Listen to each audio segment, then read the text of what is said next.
Hi everyone, welcome back. This is episode 7 of the Try Not to Fall Out podcast, and today we're going to be talking about the long-awaited Skyrim DLCs, which holds one of my favourite DLCs in all of gaming because I don't only get one boyfriend, but 2. Actually 3. So this is huge. I got an epic vampire girlfriend, so it wasn't too bad with it. Hey, she's also my girlfriend. She's our girlfriend. Asterisks. And you get a horse that's made out of bones. It's pretty cool. No, I really like this. The Dawnguard DLC was the first that came out, I think.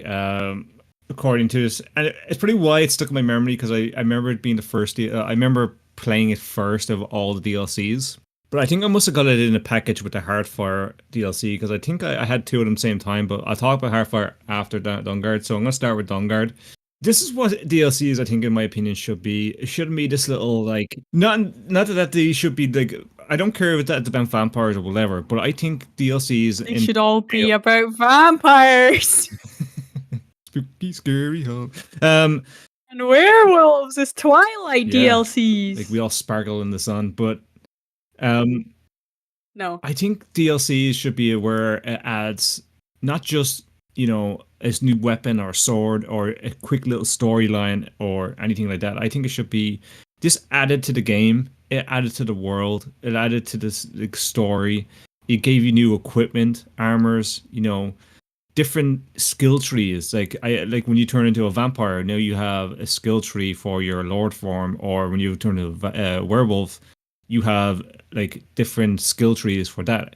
It added so much to it that when I look at the Creation Club stuff, which I was saying I was going to talk about really briefly, because I'm not considering this as DLC because that's modded stuff they made you pay for in the end, which I think is dumb. And it was...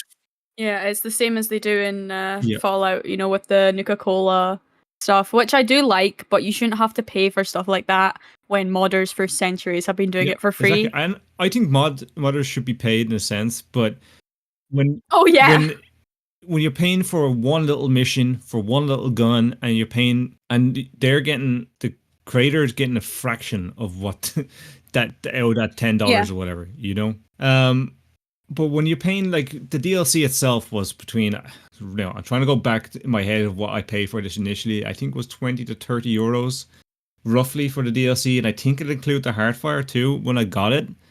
So when you think about the content I got out of that, the game, the hours I got into it, it was worth it in that sense. But it felt like a separate game, kind of. It does. The Dawnguard one. I think DLCs should be up to the standard of what Shivering Isles was. Lengthwise, it adds to the story, to the lore, and all sorts of stuff. And so Dawnguard, let me get into it. So how it initially starts, you have to get to level 10, which I like it. I like that because, you might want to start a new character and get there. It doesn't take long to get to level 10. You can get there super quick. It's really easy. But once you do that, a guy will show up to whatever town you kind of show in. So if you go into like Whiterun, say, there'd be an orc standing there saying, "Hey, did you hear about these vampires? Vampire menace, huh?" He'll offer you to join the Dawnguard to go kill the vampires. You'll literally hear this, and if you don't do it, you're going to hear it over and over again and over again about the vampire menace. And I've had playthroughs of games where I didn't do it, and vampires kept attacking freaking towns and killing people. It's almost like they were being serious about the vampire menace. And I was like, there is vampires, huh? There is a vampire menace going around. The whole town wiped out. I don't believe in that conspiracy. Meanwhile, the vampire in your garden. Yeah. That's Jerry. He moved in. He only comes out at night. But yeah, you join them. And be honest, I never really stick with the Dawnguard guys. I always end up joining the vampire guys. I've only ever done the Dawnguard side, the good guy side, once. I did it where, like, you kind of almost pretend that you're going to join the vampires, and then Serana kind of turns to you and is like, "Hey, actually, my dad's pretty evil.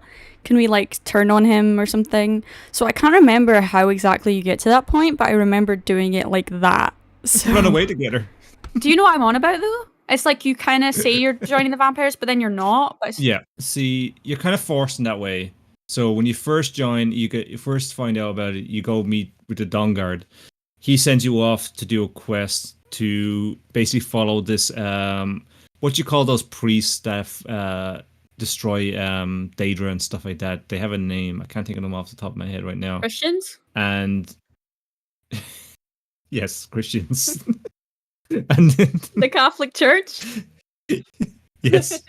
Okay, you go find this guy. He's going off. He's like saying, "There's a bunch of guys beating up here," and the Dawnguard guy is like, "I don't care," it kind of pushes him off. And you go to meet him, and he's being basically tortured and killed by vampires. So you're right all along, and he gets killed in the end. But then you have to go and solve. Remember the puzzle where you push the rocks, and then Serana comes out of the ground, then out of the coffin thing. Yeah. And that's where you meet her for the first time.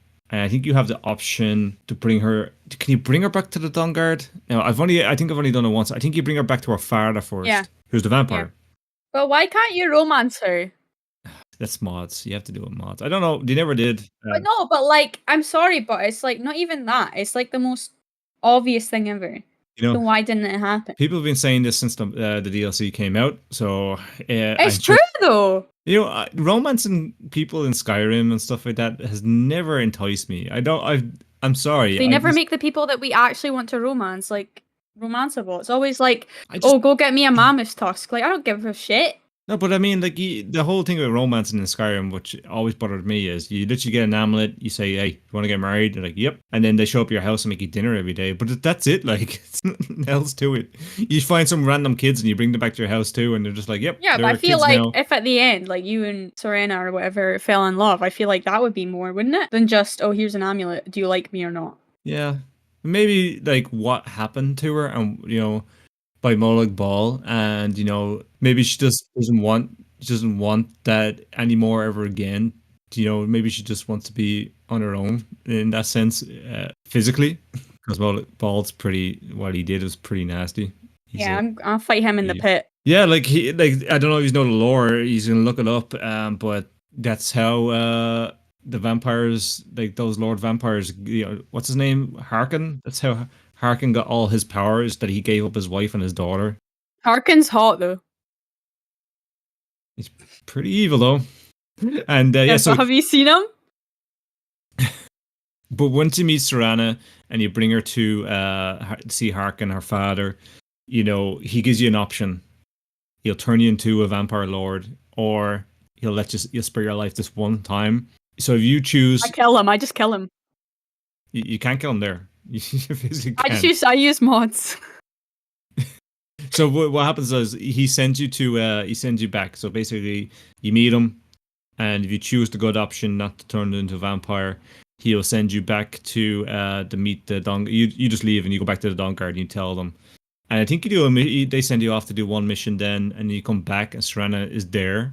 It's really weird. It's very awkward when you do it the good way, because for years I've been playing as the vampires. And then I did it the good way for one time, and I just felt like it just didn't feel right. Like, she's there, and there's like, we should just kill this vampire. Why did we let this vampire in here? She's saying that she wants to talk to you. That's why we spared her life. But we only met you like a handful of days ago, so we're trusting you for some reason. Like, it's so out of place. Like, I didn't like it, the Dawnguard side of things for a long part of it, and then you kind of get cool little dogs that you can put armor on that look like little huskies, and then you can get these like these trolls you can put armor on too, and they'll follow you into battle and stuff. It's pretty cool. That's the best parts I thought about the Dawnguard.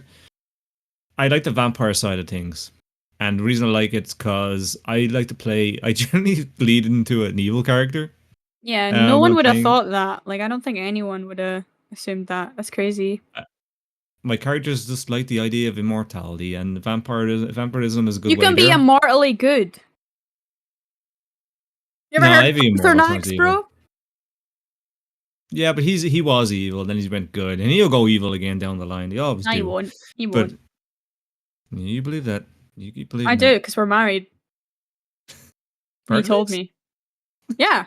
It was a ceremony, bro. Do you know how we were talking about in the last episode? How if you made a Amulet of Kings big enough that a dragon could be an emperor? Well, it's the same with the Amulet of Mara. As long as it's big enough. But would you just not wear it? I think only one person I thought has to wear it. Yeah, he's wearing it. So he asked you to marry him. Yeah. But you could have just wore it and asked to marry him then. No, because he looks better. I don't want to wear it. It's ugly. It clashes with my outfits. I'm not wearing that. Ew, you wear it and ask me. Yeah, you're a giant dragon. Just wear it. And then ask me to marry you. Bro. Anyway. So, yeah, back into the Dawnguard storyline. It's so the Dawnguard side I've only done once. It's very vague to me. Please feel free. Let me know which side you usually go with. I've done that one more. You've done the good guy side more? Yeah. The one funny thing I find about the Dawnguard is they don't care if you're a werewolf, though. Isn't that a bit... Isn't that just like... Do you ever tell them, though? Like, for example, like... They test you. And they can... They only care about vampires, though. They don't care about werewolves. Do they? Werewolves are bad, too. Like, right? So... No, I mean, the whole circle's good. Yeah. I always like the idea of being a werewolf and fighting Lord Harkin at the end. That would be kind of epic, yeah. As werewolf, like werewolf versus vampire. Twilight, yeah. The only thing I hated. Oh yeah, it is Twilight. Yeah. I should do a Twilight playthrough of Skyrim. And I'm Bella. Taking notes. Oh my god. Who's the werewolf in Twilight? Jacob. Jacob. Okay, good. I'll take that. And he's nice. You have to play a nice guy if you do Jacob, though. That'd be boring. That's going to be hard for you. Yeah. Boring. All right, scrap that idea. When it comes to the story, I prefer the evil side. I just think it was more. I think they put more effort into the vampire side to things, to the Dawnguard, and I feel probably because they knew it would be mainly people like you playing who are like, being good, that's boring. I want to be a giant cool vampire guy. Yeah. So when it comes to the one thing I do like about the Dawnguard side of things, I'll quickly go on about, is the castle's kind of cool. The Dawnguard castle. It was cool lore there. Do you know why the castle was built? No. I think the vampire place is cooler though. No, but do you know why the Dawnguard castle was built in the first place? For a house? It was made because there was a guy that lived in the castle. His son. Now, please, someone correct me if I'm wrong about this. I'm going back on years and years ago. I used to be big on the lore of all of Skyrim, and from my really bad memory, which Georgia can contest this, is so it's probably wrong. Is that the Dawnguard castle was made to house a vampire? The son of the lord there that lived there initially, his son turned into a vampire. He jailed him in the castle, and then made a group of people to go kill vampires and try. I think it was trying to cure his son or something like that. I may be totally wrong off this. So yeah, and then eventually it fell apart, and I'm not sure if his son got out, and that's why it all went to crap in the end. Yeah, I kind of like, if that's the lore I heard about it. Obviously, it's kind of stuck in the back of my head, so it might be right. I hope it is, because that's kind of cool, and that's why I liked it.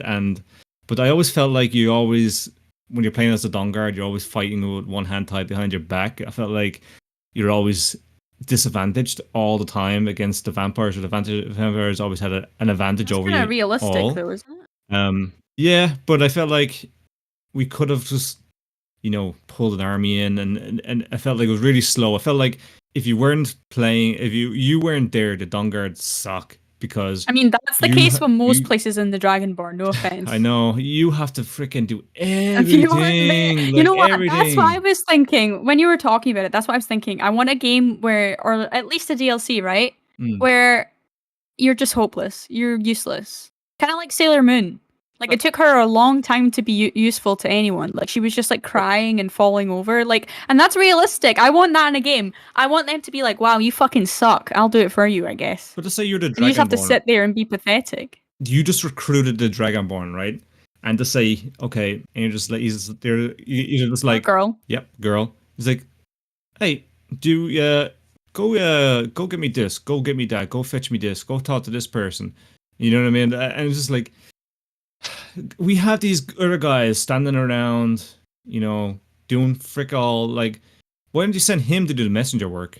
But I'd like that. I'd like to be able to like put in a high rank there, and you could like give orders and stuff like that. That'd be really cool. Like, and you could do micromanagement that way, and then you could handle the bigger and more. You're a weirdo. Why do you want to micromanage in video games? You guys scare me. Like people who like to play games and like them difficult, they literally want to go home from their job and play a video game and have a job in their video game. It's I ridiculous. like that though. I like the idea of being a No. leader in a game and feeling like it's not just me carrying the whole world on my back.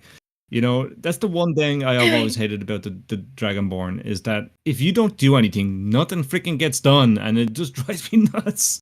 It drives me nuts. And so yeah, the Dawnguard I always felt like was a bit underwhelming.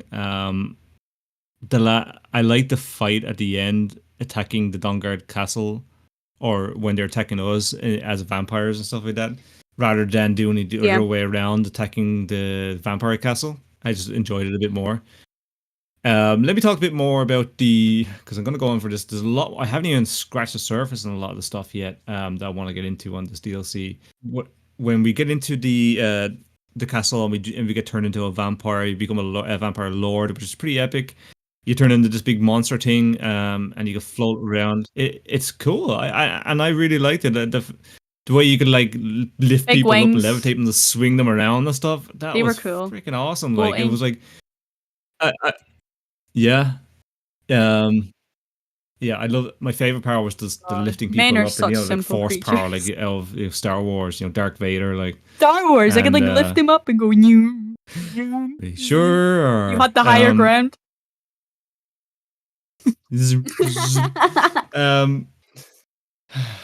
I did. But I like it. Some of the missions are very fresh questy. Like every other Bethesda game. What if I said no? Go do that. Go to get that. Nothing gets done unless you do it. So,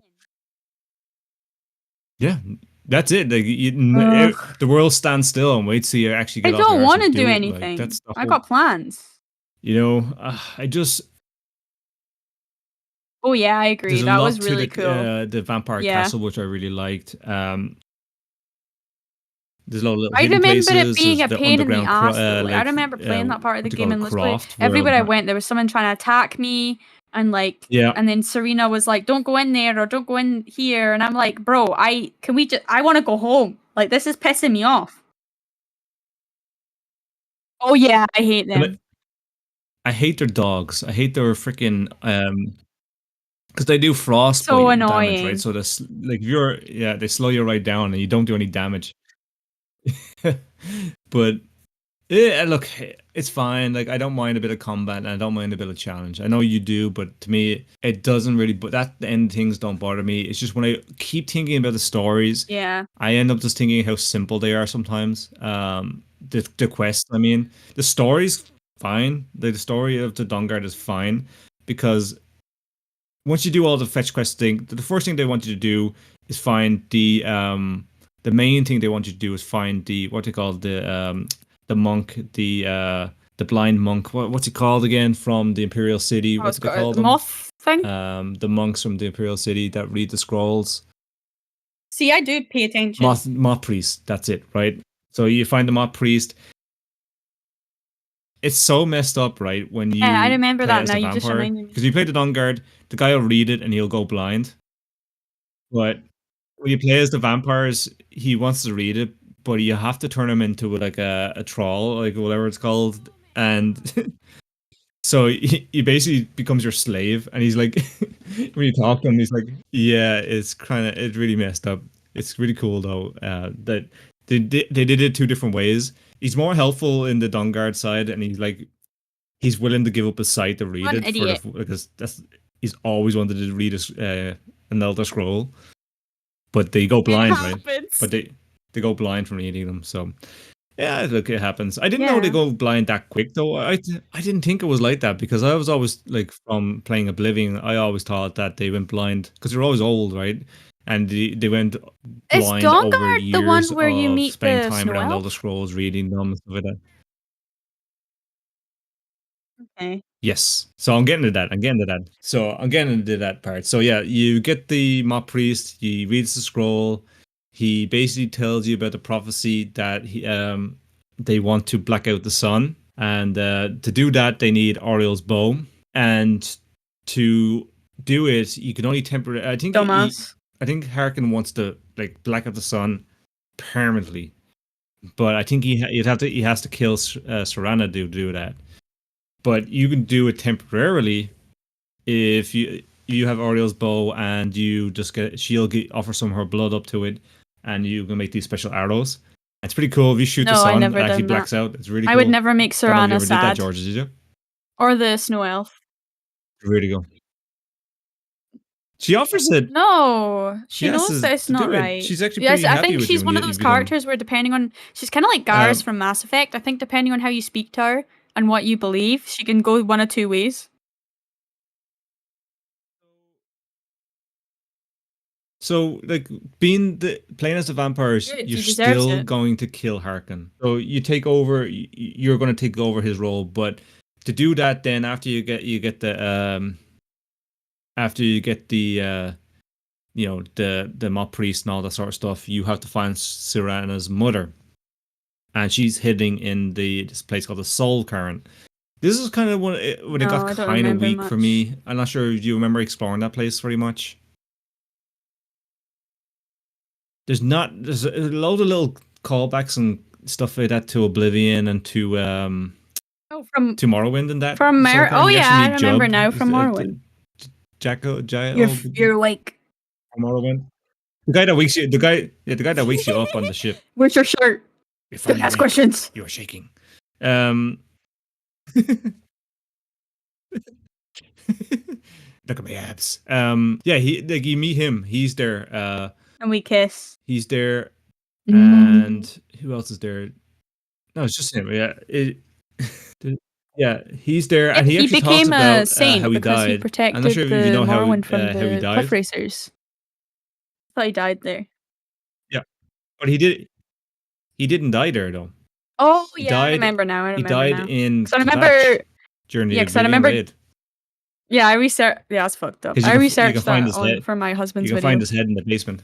for Morrowind. Yeah, so you can meet him there, and I think he's looking. He was writing a book at the time, and you have to I do don't like think a I little did that. fetch quest thing to find all his pages of his book or something like that. I think that's what he has to do. But there's That would have freaked no. me It out. doesn't give you any map markers or anything like that. You just Oh literally have yeah, to I remember wander now. around, and the monsters in the Soul Cairn are absolutely painful, and then you fight a dragon in the Yeah. Soul Cairn, which is fine. I didn't mind that. You fight a skeleton dragon, I think he is, and he can once it be him. Yeah. He becomes like a summons then, which is kind of cool. I like that. He comes out and but he's stuck in the Soul Cairn because he got tricked by the what were they called? He got tricked by the guys that own the Soul Cairn. There's like they're kind of like a god thing. But every time you capture a soul, you're like empowering them basically. You're making a deal with them every time you trap a soul. There's really cool lore behind it. I don't like I said, I learned all this years ago, and I haven't really researched it in many years. Really cool lore. I really like it. Just the Soul Cairn's really boring. Again, did you ever get the horse? The thing is, with me, like, I'll do that once. You have to do a bunch of fetch questy stuff. So if I need to do it, I'll do it once. Like, because I want to experience it, you know? And then I'll look up the guides. And then... One of my favorite... I do like Shadowmere more, but... He's one of my favorite horses, though, because you can just summon him at any time. And if you... Yeah. But he's kind of slower, but... The Shadowmere, but if you fall off a cliff and he dies... So does Shadowmere comes back. You know, do the spell again and he reappears. It's kind of handy. Yeah. Yeah, but you have to go back down to the frickin' what's it called? Yeah, okay. And I always play survival, so I never have any fast travel, so it's killer for me. So yeah, and then he meets Serana's mother, and you free her, and then she wants to help you I'm pretty kill sure they would be husband, divorced if she was able to. So you agree to do it,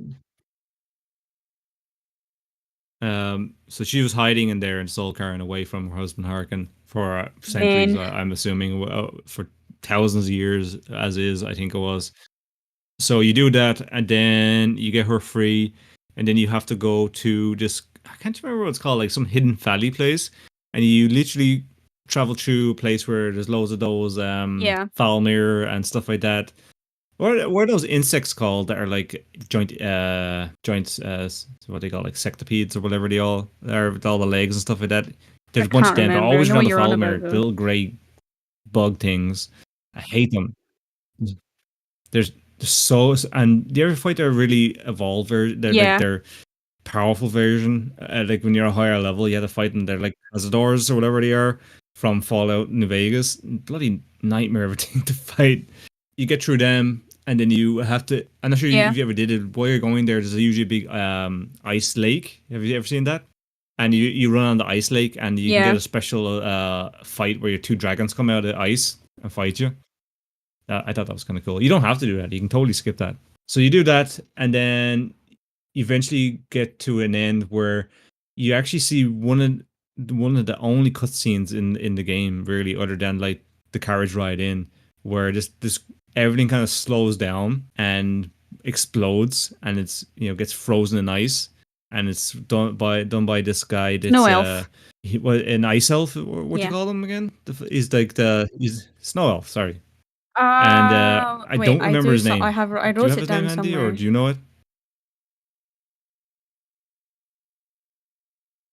You actually know, you meet a normal elf, a snow elf, and then he asks you to go find his brother, right? Oh His yeah, brother Night is the Paladin evil one, Galibor. and he's become a vampire. He's tainted. And then Yeah, he's the good one, and then yeah. the evil one He's the is good one, right? Arch Curate Yeah. Virther. So the good one has the short hair, and then the evil one has the longer hair. And the good one just looks like a nice little guy, and then the evil one Yeah, is and you like a gotta kill him vampire-looking because guy. yeah. So there's Sad. two snow elves left, and Like you they're gotta kill one of literally them. they're Yeah, what Falmer were before they went crazy. you're helping They're them so pretty with as an well. instinctive ancient. They're a very like cool race. Yeah. Yeah, too. I wish it'd be nice if we start adding a few more races, because there's loads of other races. There's the CLs too. That there's in the Lord they never showed yet and stuff like that. There are like a Nah, bunch you're of getting silly pirates like now. that just sail the oceans and stuff. And there's No, like you're getting were silly sharks now. and stuff like that. Like no, honestly, this is all part of the lore. But anyway, You're getting too sicko mode. You need I'm to calm down. I'm going off track really, You need to calm down. but it's true. Look up the lore, boys. All right. But then you've had to fight. You have this epic kind of fight. I think he's holding like Serana. Once you Yeah. wake up and you run outside, he has like Serana like hovering over the ledge, and then you kind of talk him down. And you have this big epic fight at the end, and he has Oriel's bow, and you kill him then, I liked and then it. you get the bow. And then it's not great though. I didn't use it for see. spell. I I always just kind of used it. avoid trying. I always try to avoid using stealth archer when I play my games.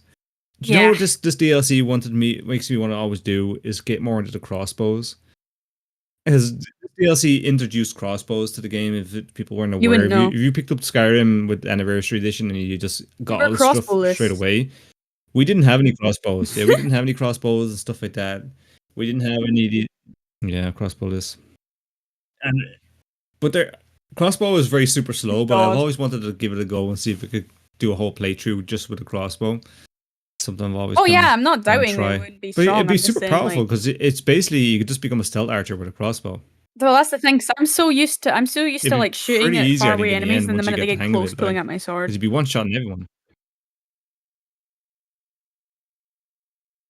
Yeah, but yeah, then you kill him, and you get the Oriel's bow, and then I think then you go back and fight Harkin, and yeah, or Who the fuck and then chooses in Harkin's whatever side? side you chose. So if you chose Harkin's side, the you kill Harkin and you take his place, and then you have to go kill the Dawnguard, and then you win, and then vampires are everywhere. Then there's one in the streets and stuff like that. Where if you choose the Dawnguard, there's less vampires wandering the streets, and you kill Harkin, Yeah. but they still kind of spawn in every now and then. I think there's little like remnants of them still popping up every now and then, but they're not as bad as they would have been, I think. But there's a lot more Dawnguard walking around, guarding the streets and stuff like that in that sense too. So that's really the Dawnguard DLC. It's really good. I'd recommend it. Really fun. Cool. You get Serana, who's really probably one of the people's fans' favorites. She's interesting. Or She's normally interesting, you say and to people, she's a it's girl. usually their No favorite way. follower. And she's attractive. I think she's okay. This has never happened before. Women can't be both. Oh my god. And she's a vampire. Rule 34 right now. With a cruel backstory. But I like her. I don't know. I feel like I'm not really a big fan. You don't care about the story, we know. All the time, because in Skyrim, just want to kill things. No, I care about the story. I'm not a fan of the. I'm not a fan of people getting in my way in doorways. You do that to me. It's so freaking frustrating, this game. You get in the way of doorways, when we're playing. Always get you like you're always in the way. Get in the way. So it's kind of ironic. Really? I don't remember being in the way. Guys, you have to say excuse me. Maybe I'll get in your way. Okay, I'll try it next time. Watch it not work. Really?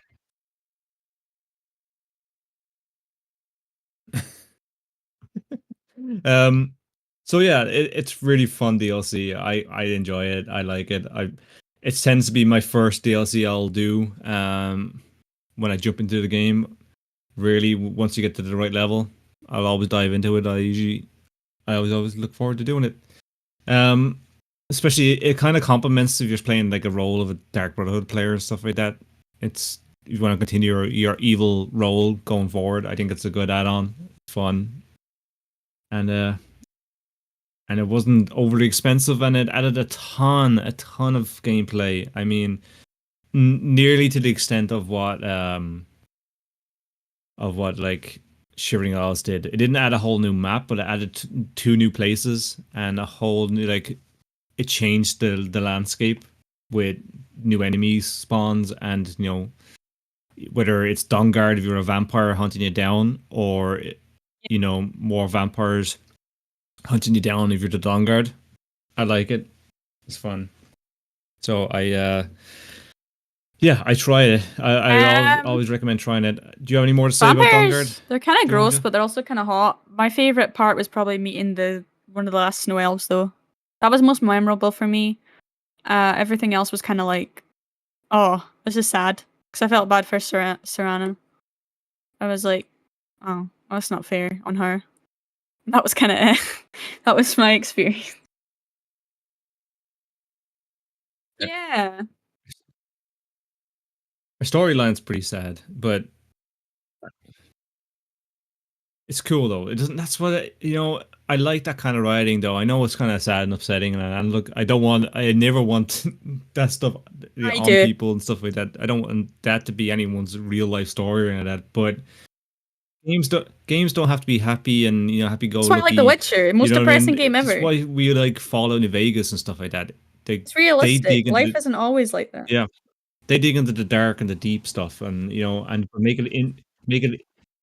make it interesting, and then also have little nice little touches of goofy and fun times too on top of it. To lighten the mood sometimes, because if you have just a dark and depressing game, that's what it's going to be. But you have to find a balance. Agreed. And I think this DLC does it fine.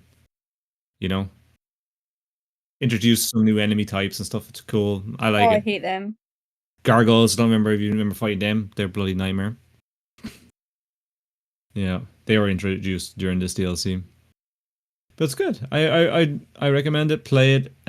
Before we jump into the next big DLC, Georgia. Yeah, do you sure. want to talk about I like Hearthfire. I don't think it's really, of course, comparable to the other ones we're talking about, but it was kind of nice because it allowed you to. It wasn't it a Hearthfire that let you adopt kids? I'm pretty sure. Yeah, because I always felt really sad, like a little girl. Yes, I think it was. Like the little girl that gives you flowers. I always adopt her. She's so sweet. I love kids in real Yeah. life, and also like in video games, I feel very bad when I see kids. Like, that's why I really like that DLC, because it let me house all these children and feed them. I always find it funny. I always play like a Yeah, cruel that kind is of kind of mass ironic. serial killer Yeah. person. I'm Whereas like, I play I'm like, hey someone who kid, come like to will my never house. hesitate to It's help like, people. Yeah, that's evil. I don't like that. like I go to will be coming to Gronkag's pick the house kids is up. just full of Yeah, I don't skulls like and that. bones But everywhere. yeah, no, because Find the I kids always in play there. myself usually in video games. I don't want these kids to be by themselves. So having the space to do that, and also the fact that like you're able to, you're able to create a room specifically for them. I think that's sweet. And just in general, Yeah. it's like for me, it was quite satisfying, like being able to build your own place. And obviously, it's not the same as like any of the other shit that's like insane and story wise. And I don't have to worry about them getting cold at night. So worth. Yeah. The thing about Hearthfire, I think I was telling you about this before we started, but Hearthfire, I heard about this on the like a kind of a story. I think Todd Howard was talking about it or something like that. It was a story. Someone from Bethesda was talking. I think it was Todd Howard at the time. Many years ago, and there was an interview, and they were talking about how Hearthfire came about. Um, Hearthfire, it came about due to a thing that Bethesda do. I think they do it yearly, where they do 2 weeks, like a competition thing, where all the Yeah. developers have 2 weeks to come up with something and kind of throw something together. So they drop everything they're doing for 2 weeks and work on whatever they want for whatever game they're working on currently. So in this case, it was Skyrim, and the guy came up with Hearthfire, and they loved it so much, right? They added it as DLC, obviously worked it and refined it to what it is, then released it as DLC. But think about what this DLC did, right? It added settlement building in Fallout 4, which has now moved into Fallout 76, which is then moved into Starfield, right? Settlement where you build Yeah. on planets. How that little DLC has changed the way Bethesda looks at their games and add-ons. Like there's YouTube channels that Yeah. were dedicated back in the day for Fallout 4 for just settlement builds. Like think about that. Like for that one little DLC that some guy came up with in 2 weeks. Nice little touch, I thought. Like pretty impactful, like you said. Um, I always liked it. I always struggle. I don't know, my playthroughs. I spend more time doing quests and stuff like that to stop sometimes and be this real epic warrior to stop and start hammering away and building a house is kind of outplaced sometimes for me. I usually just build a small little house at the front and then throw a farm on the side for ingredients to make potions and poisons, and I usually call it a day out there. But I always want to do, invest a lot more. But I always found it grindy, heavy on the resources, and you know, I play in survival, so I have to run and walk and Yeah, I mean, horse ride I think everywhere. it's good for role playing. It's such a slow Like if grind you're for me into like sometimes, role playing, and especially if you're like elder and you do like NPC role it playing. is. It's great if But it. Yeah, I'd need to get around and do a proper build of a house and just enjoy it for what it is. I got years and years ago, I did properly build a place where I had most of the rooms and stuff like that kind of kitted out and put a lot of time into it, but that's very vague and an old memory of mine. 'Cause I remember having like a carriage out front and had a like farm animals and stuff like that. But I always what? remember my animals keep getting killed because Oh a my giant kept god, coming by that's and killing everybody, and killing my chickens and stuff. I never had mine Yeah, get you know attacked. your house. Your house can get attacked and stuff, right? Yeah, mine I always got never had attacked. that. It's so annoying. Like, it's so annoying. Yeah. So I had to keep coming back to freaking kill off the bandits and the joints and stuff that come and kill my animals and Yeah, like a stuff. And follower like, because you companion. could leave Yeah. someone at your house, right? You could leave like someone to protect. Yeah, and then you can ask them to like find someone to, get a carriage for so many gold. So you could like literally fast travel then if you're playing on survival like I do from anywhere from there, which is really nice. It's one of the first things I always try to get. You can get like a smithing place so you can build stuff and armor and stuff like that. It's just easy to have everything in one place, all your equipment, all your gear, and then move it from there. Um, But again, I don't know if you remember, you have to be level 10 once again to actually even start this, and then you have to become a You have to give me more than that. what's it called when you have to become a Oh, a thing. do you know when you help the Jarls in the city and you become a I was the Thane of every city. Thane, that's it. Yeah. You have to become a Thane in a city. Yeah, that's the whole Bethesda thing, isn't it? Like, remember in Oblivion when you were like every freaking the leader of every guild, and in Skyrim you're you're the mages, the leader of the mages guild, you're the leader of the companions, you're the leader of the Dark Brotherhood, overqualified. You're the leader.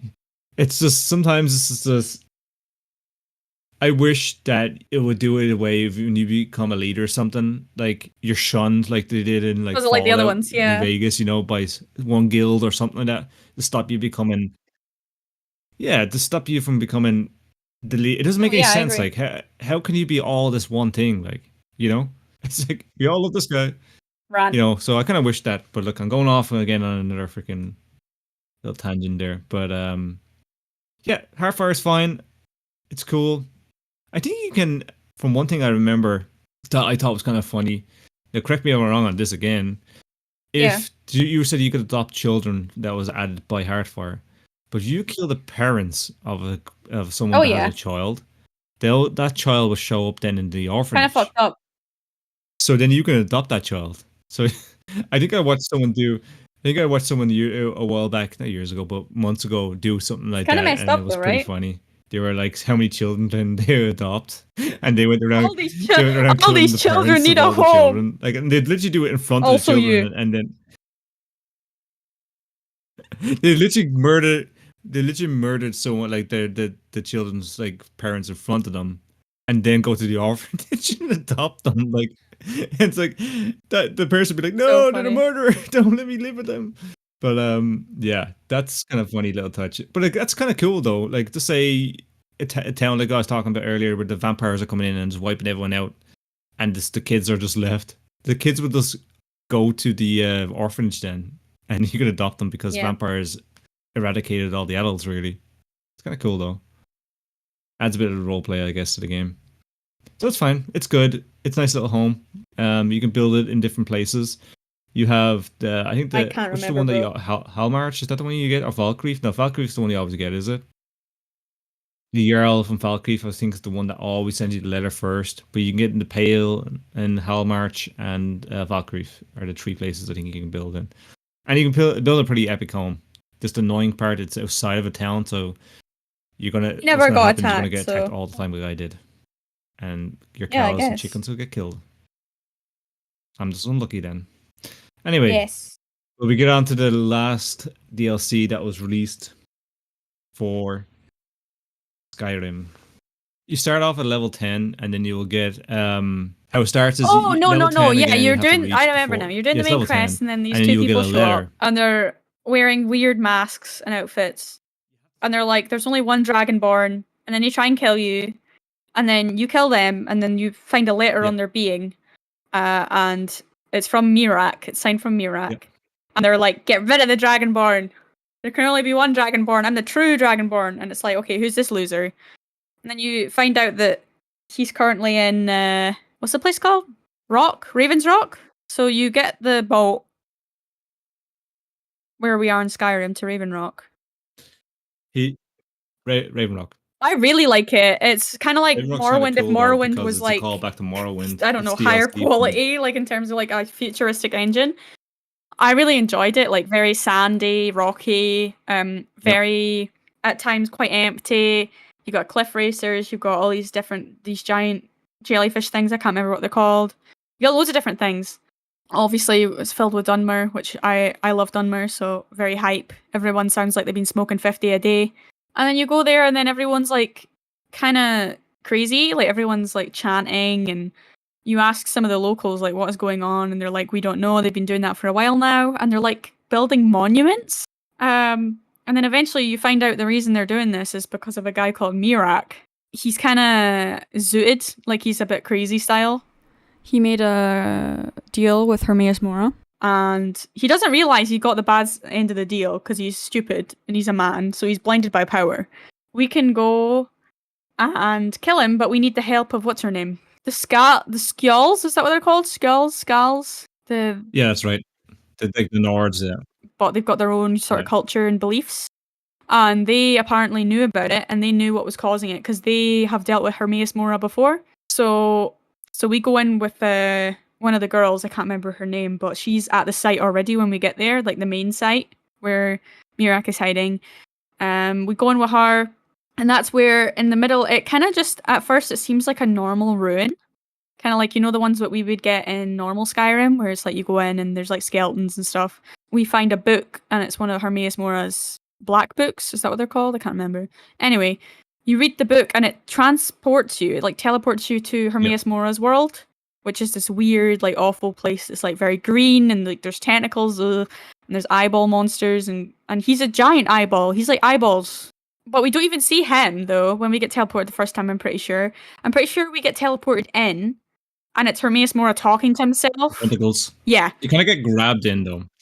It's like he's just standing there like, the plan is almost complete. And then all of a sudden he looks at you and goes, what are you doing here? And then he gets these two giant monster things to like cough at you a lot. And then eventually you get sent, you like fall to the floor and it's like you're having an aneurysm and then you get sent back. But the world we saw was Hermaeus Mora's. So we get sent back. And this is my favourite part of the story because we have to talk to Neloth. And if you've played Morrowind, you know who Neloth is. He's this really grumpy, weird wizard guy who lives in a mushroom. A mushroom king. He's from the Tilvani, but you meet him again here. And I love him because he doesn't give a fuck who you are. Like, he could not care less. Like, it's amazing. Because you tell anyone else you're the Dragonborn, and they're like, oh, wow. You tell Neloth you're the Dragonborn, he's like, okay, but did you get me my tea? Did you bring me my tea?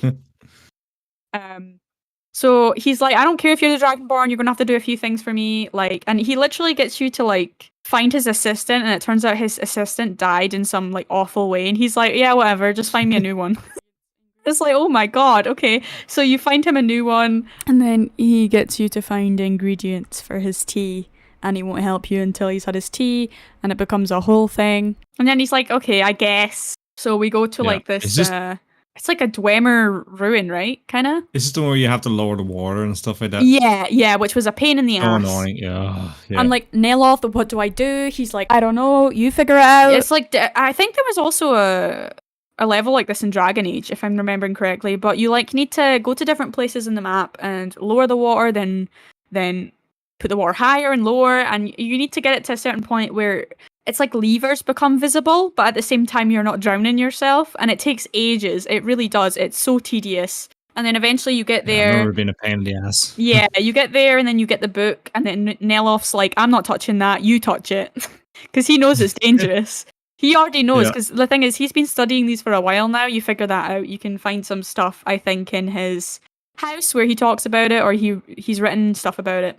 And I think one of them is literally like, I need to find someone stupid enough who will touch it and while I'm there so I can study what happens.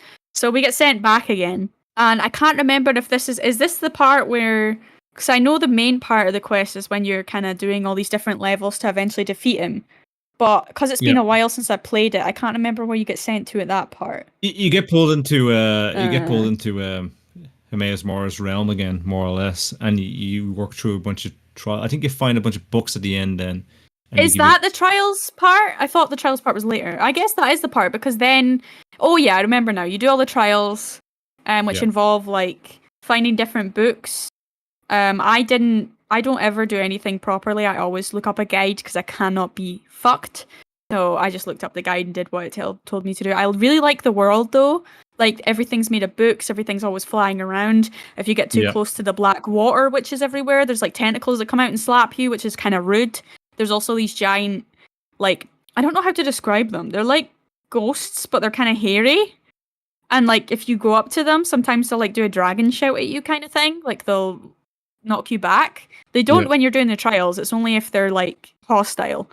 But eventually you finish the trials, you get to talk to Hermaeus Mora. And then basically something like you tell him that Miraak's turning on him or something like that, right? Or he's like, actually, I like you better than Miraak. Oh, So he you've got to help me knew. take down Miraak. Yeah.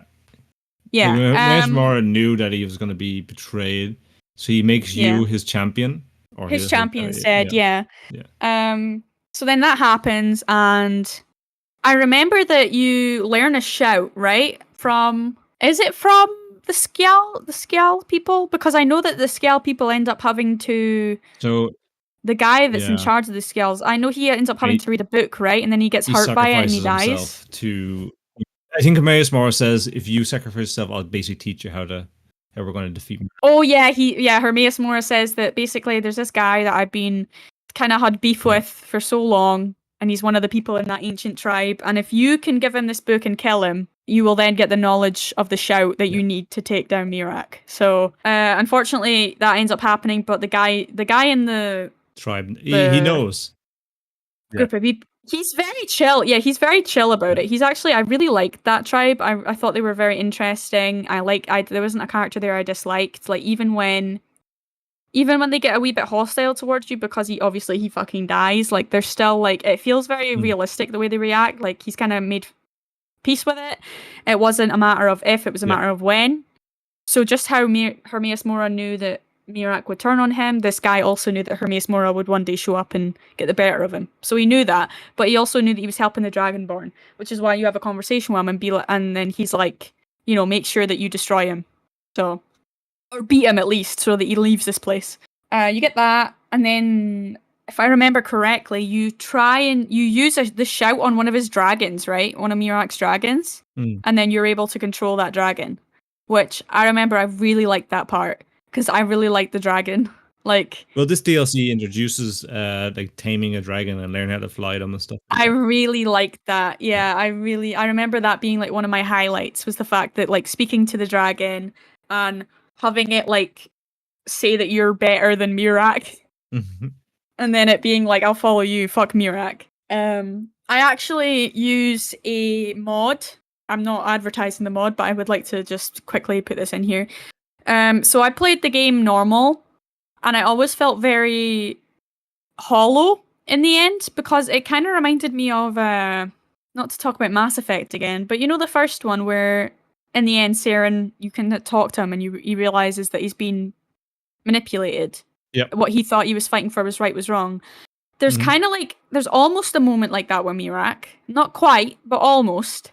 And there's actually a mod where you can have that conversation with him and then team up together against Hermaeus Mora. And I found that much, much more satisfying than just, killing Miraak, because unfortunately that's what has to happen. You end up having to fight Miraak, and then you can leave, and the people that are in Raven's Rock stop building Miraak statues and Miraak shrines. Yeah, and every time you go to sleep, you don't freaking wake up. Yeah, that was so funny. The first time I ever played this DLC, so I was like playing it, and I was just like, oh, there's a boat going to somewhere, I'll go. And then I loved the place, and I was like, this is so cool. So I went into the tavern, and I was like, yeah, I'll get a bed for the night, proper enjoying the experience, role playing. And then I woke up, and all I heard was like, here in the shrine. And I'm like, what the fuck? And then I'm like, how dare he? So I got quite pissed, because I'm like, does he know who I am? Why has he got me doing this? And then when you have to go around like destroying all the shrines, and then the freaking things come out of the ground, the water, those monster things. The first time that happened, I about pissed myself. Yeah, everything's level 30. Yeah, and I know it's pain because I play how I play survival all the time, and so I have to sleep and everything like that, and it's always freaking waking you up, and you don't know where you're gonna wake up. And then another thing that Miraak does is every time you kill a dragon. I don't think he does it every single time, but every 1 out of 3 dragons you kill, he steals the souls.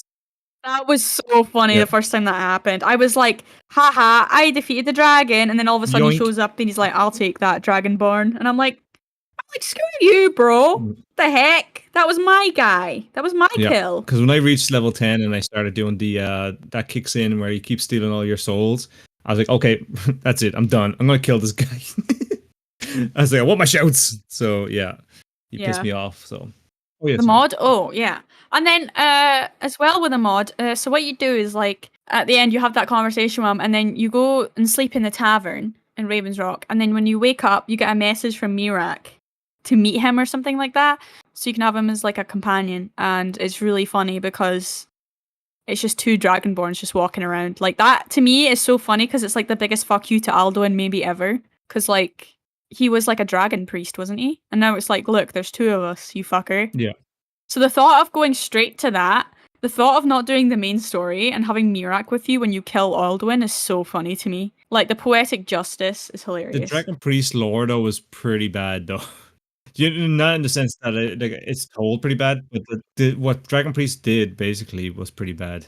Oh yeah, they're fucked up. Basically, they were given like they were help the dragons enslave humans and literally, torture humans or not humans, but just not the men race, the mare race, or whatever. All the like human races and the Khajiits and whatever. They just enslaved them all, and would torture them. So just and help the dragons, enslave. But it's kind of epic because it's like now I've got this guy that used to do all this for you that is now, helping me kill My you. slave. Yeah, well, yeah. And then you can also marry him, but that's neither here nor there. You don't have to, but you can. And my point is, I thought it was fun, and I really liked, what's his name? Teldrin Cero, is that his name? Let me Google it. Oh yeah, there he is. Teldrin Cero. The Retching Netch is the name of the place. He's a dark elf spellsword. He's very hot. His voice actor is great. I love him. He's so sassy. He's also the assassin guy, isn't he? Yeah, he also is over 200 years old, which I think is very epic. Yeah. Like he talks about meeting Saint Job and everything. And yeah, immediately Job. He's really sweet because like you pay to have him by your side. But then he's like, actually, I like you. Can I stay with you and you can have your money back? He's so cute, man. The assassins called again? Oh, the group he was a part of, the Assassins in Morrowind. I don't know. They were basically allowed to kill and murder people, and like it was like approved by the law. Like you could literally, as long as like they signed this contract to do it. Contracted killing was allowed in Morrowind. It was kind of crazy. Should look them up, but it's really cool. They were a clan, but basically that's where the Dark Brotherhood came from. It was one of the Night Mother came from them. Pretty good. Morrowind Assassins. But anyway, continue if you want to finish off with. Do you have any more to say? You wanted to say about DLCs? Yeah, I really like the characters. I think they've got really interesting characters. I mean, Teldrin, Neloth, Miraak, like we're kind of spoiled in terms of like the characters and the personalities we get there. I really like the Dunmer. I think they're really interesting. And yeah, I really enjoyed it. It felt very, I don't know, it just felt great. I loved it. I thought it was super exciting. And it was good to see Neloth again. And I really like Miraak. I wish we could have teamed up with him in canon. But Todd Howard is a coward. So the modders do God's work. I'll give you my opinion about the DLC. So I really like it. I think it's really good. Great job on it. The DLC is really good. I like the location. I love the way they like you go back to the DLC from Morrowind, except in Morrowind the land was actually full of snow and ice, and it was like kind of like Skyrim. It's kind of done a reverse role, and the lore in that is because the volcano has erupted. All the ash has come over and turned this snowy island into this new ashland. It's kind of cool. I like that. That's why it looks so different from what it did look like in Morrowind. It's not all ash. Like if you go up the north, it's like snowy and stuff like that. Still, really nice touch. I like jumping in and out of the Daedric realm, Maes Mor's realm. It's really cool. The books, like we already spoke on this, so it's really cool. The enemies are tough. Like you got to be going this high leveled. Make sure you're going in with it prepared and ready. Even as a high leveled character, I still kind of got my ass handed to me every now and then to some of the enemies. So it is tough, and but I like that. I like a challenge, so I'm not going to turn it down. Miraak he's more of an annoying enemy to me. I think he's a cool kind of idea, but at a point where you're playing it, he just gets in your nerves. Especially I play in survival, so when you're sleeping. Yeah, the girls who get it, and the girls who don't. I think the girls get it, the men probably don't. This girl here just don't get it, you know. And this girl here don't get it. But this, but like, just like I play in survival, and it's just annoying that I constantly get waking up, and sometimes I wouldn't wake up full sleep, and my character be freezing, hungry, freezing, tired, and I'd end up in. I mean, it's kind of cool though. It's kind of realistic. So it got annoying after a while for me. But it's fine. I like it.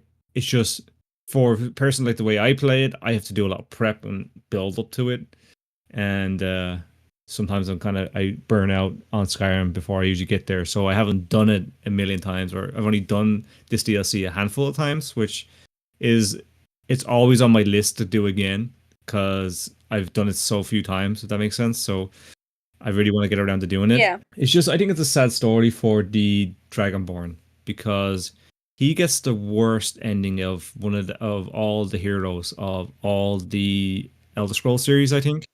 Who, Mira? No, the Dragonborn.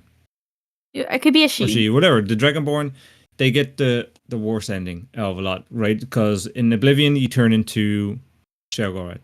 At least you become a god, right? Yeah, but I think that's the saddest one. No, I don't think so. And in Morrowind, yeah, because you lose yourself. You get rewritten. Listen to me.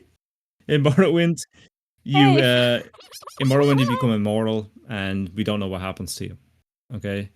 You're the Nerevar in Morrowind. You're the Nerevar, but you because of Nerevar prophecy is you're mortal, right? So we don't know what becomes of. I'm saying the sad stuff has already happened to the Nerevar, to be honest. You know, Nerevar probably has a decent ending compared to the others. What happens to the Dragonborn is you become the champion of Hermaeus Mora.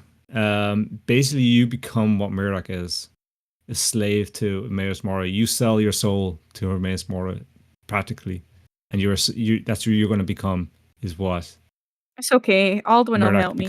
And eventually, you can't outsmart Hermaeus Mora. I'm sorry about that. Hermaeus Mora knows. Sorry, Sheogorath can. I'll just help him. But Sheogorath is, you know, that's why I think. He's the only guy I think that can outsmart anyone. I think people think the Dragonborn is the most epic warrior, greatest hero of all the Elder Scrolls games, and I'm sorry. Oh no, not at all. You have the worst ending of all the games. Like for the hero, like the hero becomes a slave to a Daedric in the end, and that's kind of sad to me.